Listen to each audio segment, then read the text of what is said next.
صاحب نے ایک سوال پوچھا ہے، وہ یہ پوچھنا چاہتے ہیں کہ کیا دجال کا مہدی کے ہاتھوں قتل ہونا اس مہدی کو قاتل نہیں بنا دے گا، اور کیا ہم ایک قاتل مہدی کے پیروکار ہوں گے؟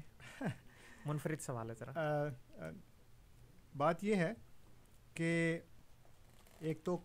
قتل کا مطلب وہ نہیں ہوتا جو ہم عام طور پہ سمجھتے ہیں جی، کہ کوئی ہتھیار آپ نے اپنے ہاتھ میں پکڑا ہوا ہے، کوئی ویپن ہے، چاہے وہ تلوار ہو یا پستول ہو یا توپ ہو یا جو بھی ہو۔ قتل کا جو عربی زبان میں مطلب ہے، اس کا مطلب یہ ہے کہ کسی چیز کو دبا دینا،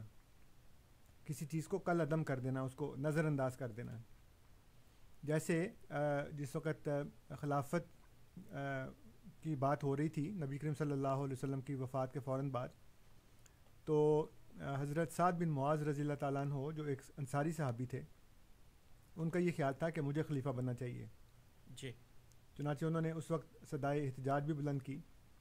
لیکن وہ چونکہ بزرگ آدمی تھے، ان کو کسی نے کچھ کہا نہیں، تو حضرت عمر رضی اللہ تعالیٰ عنہ نے ان کے بارے میں یہ کہا کہ اقتلوا سعد،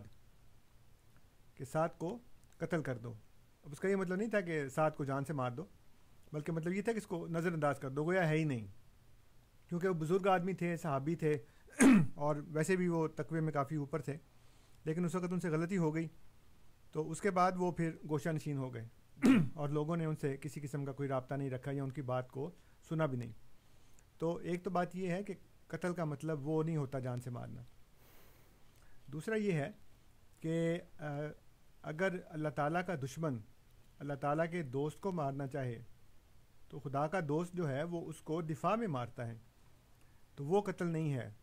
اس طرح تو پھر آپ یہ کہیں گے کہ جو جتنے صحابہ کرام ہیں جنہوں نے جنگوں میں حصہ لیا، اور خود نبی کریم صلی اللہ علیہ وسلم نے جنگوں میں حصہ لیا، تو پھر آپ نعوذ باللہ یہی ٹائٹل ان کو بھی دیں گے کہ ان کے ہاتھ سے کفار مارے گئے، ان کے ہاتھ سے دشمن مارے گئے، تو ظاہر ہے کہ انہوں نے قتل کیا۔ اور اللہ تعالیٰ نے قتال کے اوپر مسلمانوں کو ابھارا بھی، قرآن کریم کے اندر جو آیات ہیں قتال کی، تو پھر ظاہر ہے وہ بھی قتل ہی ہے نا۔ تو بیچارہ مہدی معصوم کیوں اس لیبل میں اکیلا ہو؟ پھر تو تمام انبیاء نے مارا، بلکہ حضرت موسیٰ علیہ السلام نے تو بغیر جنگ کے بندہ مار دیا۔ یعنی وہ جا رہے تھے تو دو بندے آپس میں بحث کر رہے تھے، اور اس میں سے ایک آپ کی قوم کا تھا، ایک مصری تھا، تو مصری جو تھا وہ زیادتی کر رہا تھا، آپ کی قوم کے بندے نے آپ کو پکارا مدد کے لیے، آپ آگے گئے اور نادانستہ آپ نے اس کو مکہ مارا، وہ کچھ کمزور ہوگا، حضرت موسیٰ علیہ السلام طاقتور تھے، وہ بندہ وہیں مر گیا۔ جی،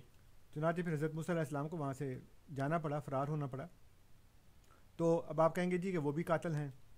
تو پھر آپ ان کو تو مانتے ہیں نا نبی، کہ وہ خدا کے نبی تھے، اس سے تو انکار کوئی نہیں کر سکتا۔ جی، اور جیسا کہ میں نے عرض کیا کہ سب سے بڑھ کر صحابہ کرام نے جنگوں میں دشمنوں کو مارا، خود نبی کریم صلی اللہ علیہ وسلم نے مارا، تو یہ بالکل عجیب سی بات ہے کہ ان سب کو نظر انداز کر دیں اور مہدی کو کہیں کہ جی وہ چونکہ قاتل ہے اس لیے ہم اس کو نہیں مان سکتے۔ جی، بہت بہت شکریہ انصر صاحب۔